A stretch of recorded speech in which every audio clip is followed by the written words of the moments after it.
kekuatan yang besar dinamakan kekuatan pikiran bawah sadar. Dan itu pun terjadi pada semuanya. Hari ini saya ingin coba kalian bagaimana menghafal dengan cepat, mencintai matematika dengan mudah, dan semua pelajaran mudah. Sehingga ujian menjadi nilai minimal 95. Rafa, sebagai contoh awal, mau kamu menghafal sekali langsung hafal, kemudian impianmu menjadi kenyataan, nilai-nilaimu bagus, mau nggak? Mau, Pak. Sip, kita lihat. Dan ini tidak dari rekayasa. Rafa, sekarang hadirkan, kamu suka main game nggak? Ya, suka sih, Pak, tapi nggak terlalu sering. Bagus. Kamu punya hobi apa? Main bola, Pak. Ya? Main bola. Bola. Di sini juga ada Faska. Wow, Faska ini sudah angkat tangan dari tadi. Daril, oke. Saya pilih Daril untuk menemani sini. Daril, bebaskan mic-mu. Nanti Faska ya. Daril. Udah. Satu lagi. Oh, yang Putri dulu, yang Putri. Saya akan bermain. Ini banyak yang resen, keren. Lupna, bebaskan mic-mu. Oke, Putri. Lupna. Oke, nggak apa-apa Putri satu dulu ya. Perhatikan saya. Kita akan optimalkan kekuatan pikiran dan nanti semuanya, bukan hanya 3 orang ini.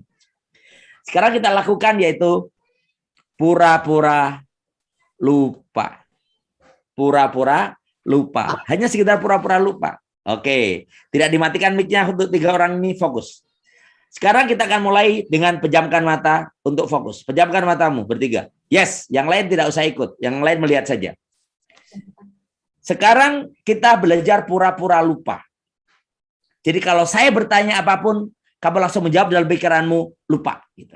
Presiden Indonesia yang pertama, lupa. Langsung itu jawabannya. Ungkapkan dengan mulutmu, katakan lupa. Gitu. Ya, ada suaranya. Ibu kota negara Indonesia? Lupa. Lupa. Nah, kayak gitu. Presiden Indonesia sekarang? Jokowi. Lupa. Nah, kalau Jokowi masih ingat dong, lupa. Langsung gitu. Lupa. Oke, langsung ini kita pura-pura lupa. Ini kita sedang mengoptimalkan kekuatan pikiran. Pura-pura lupa. Oke, saya ulangi lagi.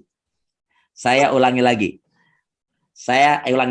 Saya sengaja rekam di laptop saya. Ini untuk khusus ini. Perhatikan baik-baik. Fokus, konsentrasi, Pura-pura lupa. 5 tambah 5, pura-pura lupa. Lupa gitu. Bagus.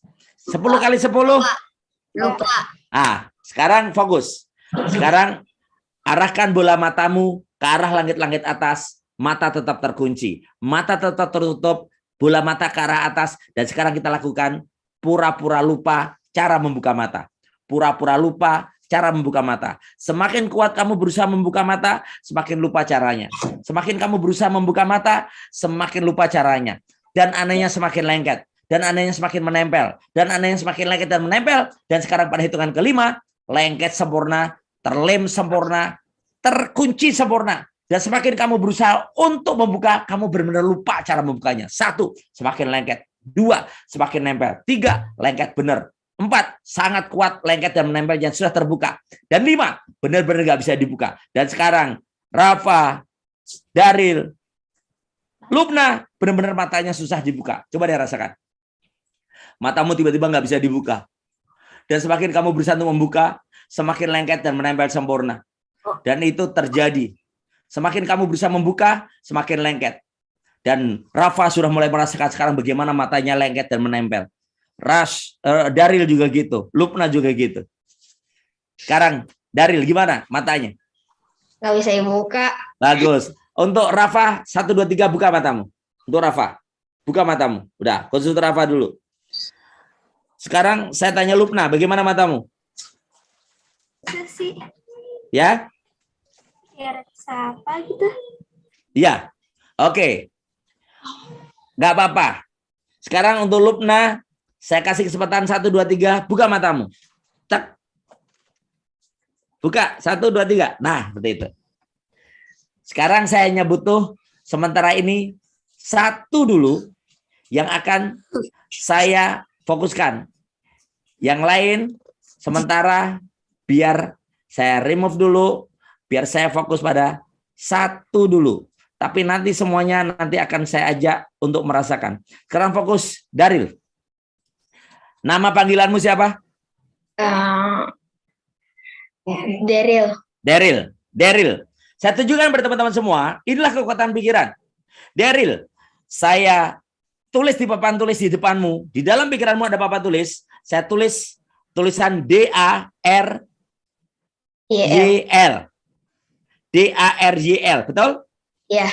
Sekarang saya hapus D-nya. Saya hapus D-nya. Tinggal apa tulisannya? A-R-Y-L. A-nya saya hapus. Tinggal apa tulisannya? R-Y-L.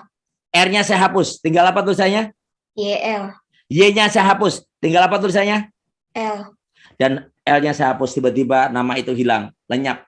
Dan karena hilang dan lenyap, tiba-tiba nama itu benar-benar susah engkau ungkapkan, susah engkau baca, susah engkau keluarkan, karena nama itu benar-benar hilang. 1, 2, 3 hilang. Dan ketika saya nanya namamu siapa, tiba-tiba nama itu blank dan hilang. Itu akan terjadi. 1, 2, 3. Siapa namamu? Dan dia tidak bisa menyebutkan namanya. Itulah kekuatan pikiran, bro, guys. Hati-hati kalau kamu bilang aku nggak bisa matematika, aku nggak suka gurunya, aku bingung, aku pusing, itu akan terjadi. Dan sekarang dia lupa namanya. Dan ini nyata. Dan ini bukan rekayasa. Tapi sekarang saya kasih kamu sugesti, yaitu nasihat. Sekarang dan seterusnya, nggak tahu kenapa kamu semangat banget untuk belajar, termasuk matematika, IPA, biologi, bahasa Inggris, semuanya kamu mudah. PKN, kamu semangat. Sekarang, Daryl, saya kasih tahu nama kamu. Tapi kamu sudah hilang blank lagi. Sekarang saya tanya kepada kamu, game yang kamu sukai apa?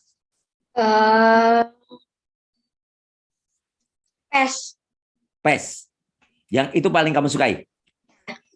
Sehari kamu main game berapa lama? Gak tahu.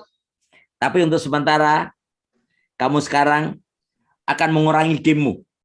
Kamu akan mengurangi gamemu dan lebih suka untuk membaca Al-Quran, belajar, sholat yang rajin, taat orang tua, patuh sama guru, dan semua itu adalah hobimu yang baru.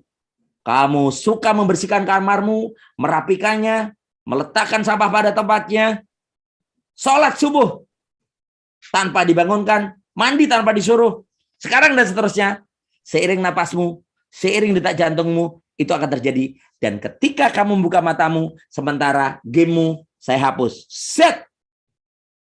Dan namamu pun sementara saya pinjam. Sampai saya kembalikan. 1, rasakan kepalamu yang ringan. 2, tubuhmu yang segar. Dan 3, buka matamu. Siapa namamu? Dan masih hilang karena belum saya kembalikan. Kenapa itu bisa terjadi? Itulah hati-hati dengan pikiran bawah sadar. Dia sekarang lupa namanya. Tapi saya tanya, gimana kamu? Game yang kamu sukai tadi apa? Dan itu hilang. Mohon maaf, kamu lebih suka belajar sekarang. Lebih suka ngaji yang benar. Sholat yang rajin. Dan kamu gamemu apa yang kamu sukai? Gamenya mau dikembalikan atau sementara hilang? Hilangin dulu. Hilangin dulu sampai belajar, sampai ujian selesai ya? Iya. Kamu mau nggak dihilangkan hobi gamemu sementara hilang dan kamu nggak ada tertarik main game sama sekali? Jangan dulu. Oh. Oke, kamu mau main game, tapi kamu boleh main game tapi yang ringan-ringan dan 1 hari maksimal 1 jam maksimal. Setelah 1 jam kamu tidak ada keinginan lagi kecuali belajar, istirahat yang cukup, makan yang cukup, dan kamu menjadi anak yang hebat. Mau dikembalikan nggak namamu? Mau. Saya tanya, game yang paling kamu sukai tadi apa namanya? Dan hilang. Gak usah dikembalikan ya gamenya ya? Iya. Oke, untuk sementara sampai kamu ujian selesai, kamu nggak tahu cara main game itu dan tidak tertarik sama sekali melihat game itu. Dan juga game-game, apalagi game yang merusak pikiran, game kekerasan. No. Oke? Oke. Sip. Bagaimana kamu? Perasaanmu untuk belajar sekarang lebih semangat? Iya. Dan sekarang saya kembalikan namamu, dan ini berlaku untuk saya dan kamu. Dan ini adalah nyata. Saya kasih namamu. Namamu adalah nama yang keren. Setiap kali ada orang manggil namamu, itulah nama kesuksesan yang membangkitkan semangatmu di masa depan. Namamu adalah D. A, R, Y, L. Bacaannya Daryl. Siapa namamu? Daryl. Itulah namamu. Nama keren. Sudah ingat namamu? Sudah. Tapi gamemu kamu masih lupa. Apa nama gamemu? Nggak tahu. Nggak tahu. Ya udah, sekarang yang penting kamu belajar yang banyak.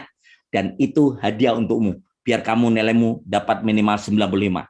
Semangat, Daryl? Ya. Oke, bagus. Sementara Daryl, saya kembalikan ke tempat sebelumnya. Baik. Daryl penasaran. Oke. Kita lanjutkan. Nanti di akhir materi, ini sudah jam 9 lebih loh.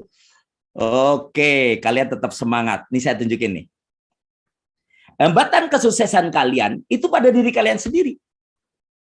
Jadi ketidakmampuan mengontrol pikiranmu akan membuat kamu main game tanpa batas waktu. Tidur tanpa batas waktu. Gak mau belajar. Gak mau ngerjakan tugas. Akhirnya apa? Nilaimu hancur. Kamu harus berpikir optimis. Orang tuamu tidak mendampingi terus-menerus. Ingat itu. Gurumu tidak bisa membersamaimu terus-menerus. Pikiranmu adalah proposal hidupmu. Hari ini, malam hari ini, kamu tulis impianmu. Apa yang kamu ingin peroleh? Dan minta kepada Allah. Minta kepada Allah. Nilaimu berapa? Mau ke SMP mana? Kamu nanti suatu saat SMA mana? Mau kuliah di mana? Ingat, hambatan suksesmu adalah dirimu sendiri. Dirimu sendiri hambatan internal. Sebagaimana rantai gajah. Rantai gajah itu, kalian tahu? Rantai gajah itu ternyata memang lemah. Tapi karena diberikan sejak dia kecil, maka ketika gede, walaupun dia kuat, tidak akan berani pergi selama rantai ini ada. Kenapa? Di dalam pikiran gajah sudah berkata, selama ada rantai, aku lemah dan tidak bisa pergi kemanapun. Padahal rantai ini sebenarnya adalah sangat mudah diputuskan oleh gajah. Ini makna hambatan internal, hambatan dalam pikiran diri kita sendiri. Yang kedua, hambatan internal itu diantaranya adalah suka mengeluh, suka menunda, suka malas, suka menyalahkan, dan banyak alasan. Kalian screenshot ini. M4B. M4B adalah rumus kegagalan. Kalau kalian masih punya 4 sampai 5, M4B ini, mohon maaf. Kalian akan menyesal. M4B adalah rumus kegagalan. Mengeluh, menunda, malas, menyalahkan, banyak alasan. Tapi sahabat yang keren, adik-adik yang cerdas. Ada hambatan selain internal itu eksternal. Hambatan dari luar diri kalian. Teman bergaul, lingkungan kalian, orang-orang di sekitar kalian. Ini persis seperti kutu anjing, bro. Guys, kutu anjing itu tahu nggak? Ketika dimasukkan ke dalam kotak korek api, dia melompat, terpentok. Padahal sebelum dimasukkan kotak korek api, dia itu lompatannya 300 kali lebih tinggi dari tubuhnya. Tapi mohon maaf. Ketika dia dimasukkan ke dalam kotak korek api, hari ke-15 dikeluarkan dari kotak korek api, dia hanya mampu melompat setinggi kotak korek api. Karena dia berpikir kalau melompat terlalu tinggi, sakit.